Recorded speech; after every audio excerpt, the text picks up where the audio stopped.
I I know he's tough. Obviously, I got the Mexican spirit as well. So he's a Mexican, but at the end of the day, you can only have so much spirit. If you get rocked, you get hit on the right spot, you're gonna end up falling. It just takes one, especially with me.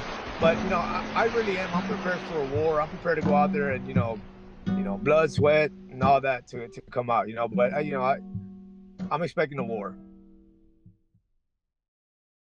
Christopher de Santiago with MMA Islander. Today we're talking to Eddie Haida Fraire, who fights out of San Antonio, Texas, and he fights Alfredo Lopez at Fury FC 93 on Friday.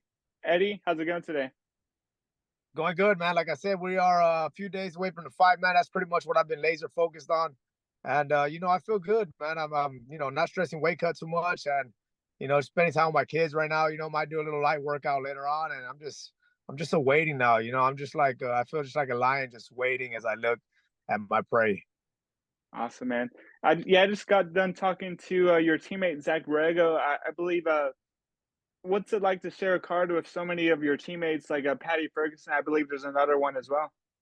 Mike, yeah, Mike's also on it as well, man. So it's definitely it's one of those things where I've shared cards with buddies of mine, or people that I train with, and a lot of people, sometimes they'll see their buddies lose and they let it get to them. For me, it's I love it, but for me, it's all the same. I'm going out there and I'm fighting, basically for my life, for my family, So whether I was with them or without them, it's the same thing for me, But I mean, obviously, I love being with my my partners and just the people that I grind with all the time. It makes it feel a little more normal, we're always at the gym shedding, blood, sweat, and tears. So we can do the same thing over here, for good or for bad.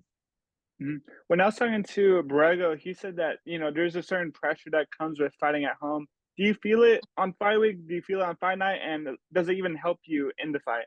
Oh, yes and no.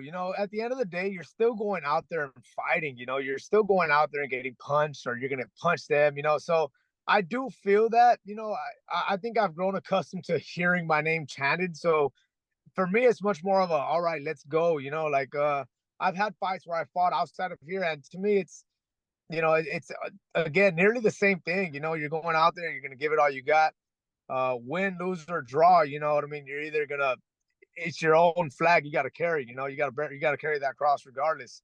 But man, I love fighting home. I've as of recently, I had never lost previously in my home. As of lately, I've taken 2 losses at home, and I definitely don't want to go through that anymore. So I'm going out there, man, and I'm gonna scrap, and I'm gonna come out firing pretty hard for this scrap. I've had fights where I feel like I didn't give my all, and to me, that's the worst way to lose. When you kind of just had a little bit more to give. And so I'm excited, man, to go out there in front of my family. The pressure's there, but it's always gonna be there. For sure, man. You're taking on Mexico's Alfredo Lopez. What do you know about him and his fighting style? So I know that he's fought all the way up from 45 to 35 to 25. That's crazy, because I've barely even ever weighed 145. I'm definitely one of those guys that I feel is a natural flyweight.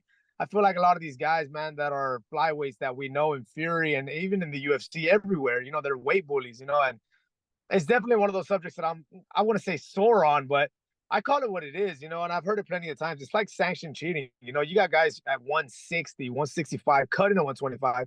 It's fucking ridiculous, So I'm one of those guys out there, man, that I go out there and I scrap for the natural 125ers, for the smaller guys that are just I'm more of a natural 125. Even when I went to go get my physical with the doctor, I was telling him that, he was like, "Yeah, that's pretty profound because they have like some calculations they do on their data in their computer." And he said, "Exactly your size, you're all that. You are exactly a 125er." And I said, "Yeah, man, exactly. I'm fighting all these guys that are way better, and I have no problem with that, man. I'm used to that. I'm used to fighting big. I have 4 older brothers, so I was used to fighting bigger guys all the time. Uh, but I call it what it is. At the end of the day, I'm a natural 125er. A lot of these guys, they just try to be weight bullies. And this one's actually at a catch weight 130.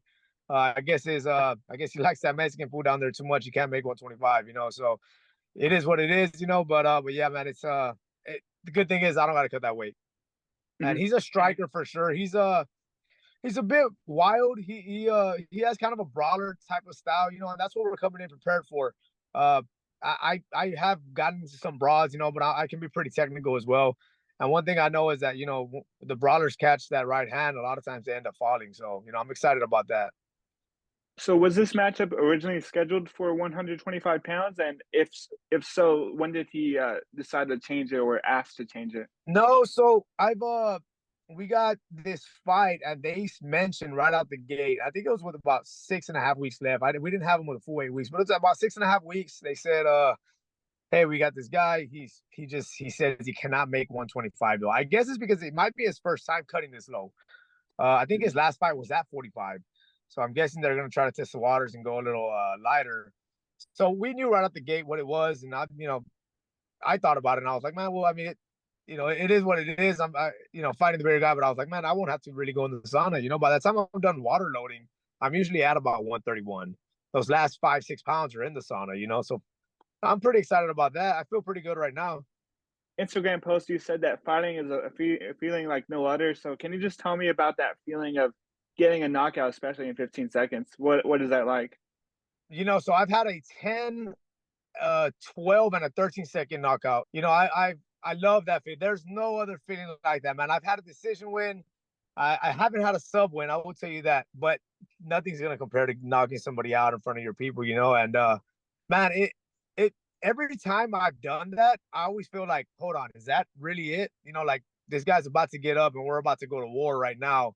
And next thing you know, I have the ref stopping us, and then obviously just a load of excitement comes upon my soul and my body. But it's always that, like, am I about to do it again? Is this gonna happen again? And then boom, they end up separating me off. So it's a pretty cool feeling knowing that. And I'm looking forward again for sure. I think those are the ones, the fights that I get, those quick knockouts are when I'm really searching for it. And that can be a curse at the same time. I can go out there and look for it and not get it and end up getting caught. Anything can happen in a fight game. But I've always noticed that when I go out there and I start off bombing is when I knock these dudes out. If I go out there and I start throwing these jabs where I'm trying to, like, leg kick, that's where I end up in a decision war for good or for bad. And when I go out there and I'm just like, man, I'm gonna put my hands on this dude and we're gonna see what happens. That's when I've gotten these quick knockouts. But it's a feeling like no other, man, and it's pretty damn cool to be a 125er and know that I have that kind of power. For sure, man. And with Alfredo Lopez, I believe all of his fights have ended by decision. Personally, do you see this fight going to distance? I don't know, to be honest.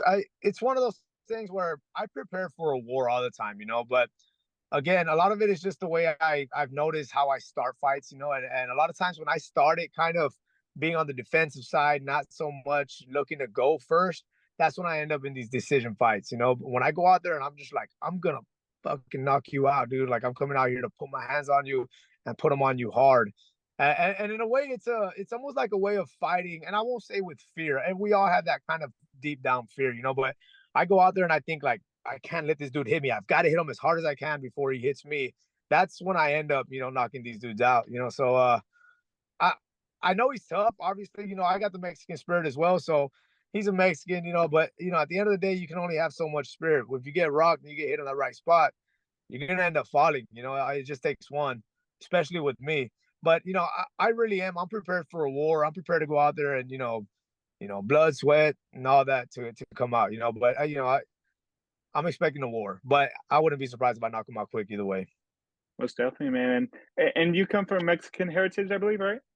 Yeah, yeah. My dad is actually from Mexico. My mom is from Laredo. She's on the Laredo side, on Texas side, but all my family, man, we're right up there from where the pyramids are in Mexico. So we got that deep Mexican bloodline. So I carry that with pride. Awesome, man. And like I heard Dana White at the press conference at the UFC press conference. He said that Mexicans fight with a different kind of hunger, a different kind of ferocity. Do you feel like as a Mexican that we fight with a certain or like a different level than other races, if that makes sense?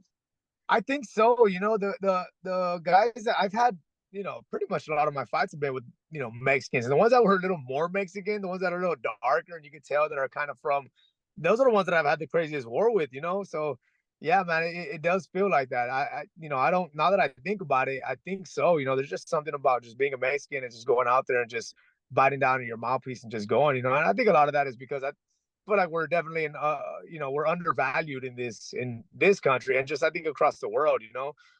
So I think some of that is just kind of subconsciously we go out there knowing, like, man, we got to do something with ourselves. And I think we're right at we're nowhere near our peak. I think we're right at the middle. You know, we're not so undervalued, but we're still barely climbing. You know, we're that wolf that's climbing that mountain right now. We're all still pretty hungry. Most definitely, man. And I heard that Noche UFC is going to be in September at the Sphere. I believe they'll have some sort of Mexican Independence Day event every year. How cool would it be to see Eddie High Def Fryer in at like a Noche UFC event? Man, I would love that. You know, and that's the goal, no matter what. You know, it's been the goal.